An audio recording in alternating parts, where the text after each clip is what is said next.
100 sampai 1000 tahun.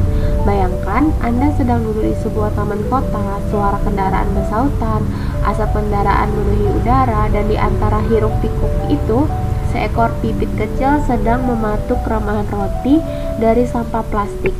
Apakah Anda pernah berpikir apakah burung pipit kota akan tetap seperti ini 100 atau 1000 tahun lagi? Dalam video ini kita akan melihat bagaimana tekanan lingkungan kota dapat memicu evolusi sesuai dengan teori Darwin dan perkembangan biologi modern.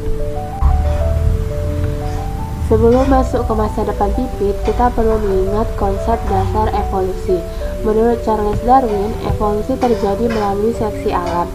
Individu yang memiliki ciri paling cocok dengan lingkungan akan lebih mungkin bertahan hidup. Mereka akan menghasilkan keturunan yang mewarisi ciri tersebut. Dalam waktu lama, populasi dapat berubah secara nyata. Lingkungan kota sebagai tekanan evolusi. Mengapa demikian? Karena kota bukan hanya tempat manusia hidup. Kota juga menciptakan tekanan seleksi baru untuk makhluk lain, termasuk burung pipit.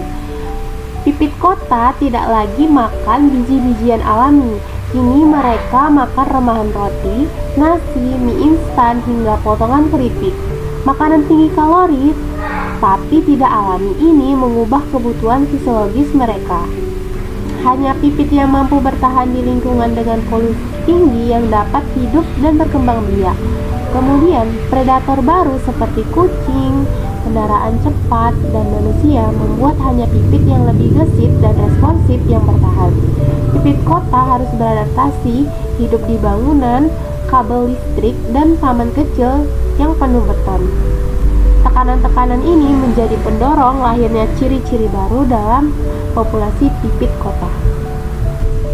Dalam rentang 100 tahun, sekitar 20-30 generasi, pipit, perubahan evolusi kecil namun nyata dapat terjadi. Yang pertama, paruh menjadi lebih pendek dan kuat. Makanan kota cenderung lunak dan mudah didapat. Pipit dengan paruh pendek dan kuat lebih efisien mematuk makanan cepat saji manusia. Ini serupa dengan adaptasi burung finch Darwin di Kepulauan Galapagos, di mana bentuk paruh berubah sesuai sumber makanan yang lebih dominan. Yang kedua, toleransi tinggi terhadap polusi. Individu yang mampu menangani partikel berbahaya di udara akan lebih bertahan. Seiring waktu, akan ada seleksi terhadap sistem pernapasan yang lebih kuat dan enzim detoksifikasi yang lebih efisien. Yang ketiga, perilaku yang lebih berani dan responsif. Burung pipit yang tidak takut mendekati manusia lebih sering mendapat makanan. Ini adalah bentuk seleksi perilaku yang sering terjadi pada hewan perkotaan di seluruh dunia. Prediksi perubahan 500 sampai 1000 tahun. Dalam 500 sampai 1000 tahun, perubahan evolusi dapat menjadi lebih jelas. Yang pertama, ukuran tubuh sedikit lebih besar. Dengan ketersediaan makanan berkalori tinggi dari manusia, pipit kota mungkin berkembang menjadi ukuran sedikit lebih besar untuk menyimpan energi yang lebih banyak. Dua, warna bulu lebih gelap. Polusi dapat menyebabkan seleksi melanisasi. Individu berbulu lebih gelap lebih tahan terhadap polutan karena pigmen melanin membantu melindungi kulit dan bulu. Fenomena ini pernah terjadi pada ngengat biston Betularia selama revolusi industri di Inggris. Yang ketiga, kemampuan navigasi kota yang lebih tajam. Pipit akan menjadi lebih gesit, cepat menghindar dari kendaraan, dan mampu memanfaatkan celah-celah bangunan. Yang keempat, perubahan suara kicauan. Kebisingan kota menekankan pipit mengeluarkan kicauan lebih tinggi atau lebih tajam agar terdengar.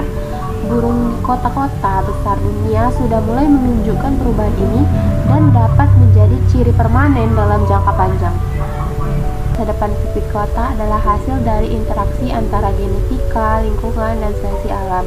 Evolusi bukan sesuatu yang terjadi jutaan tahun lalu saja. Evolusi sedang berlangsung sekarang di sekitar kita. Burung pipit kota dalam 100 sampai 1000 tahun mungkin bukan spesies baru, tapi mereka akan menjadi bentuk baru yang lebih baik menyesuaikan diri dengan lingkungan.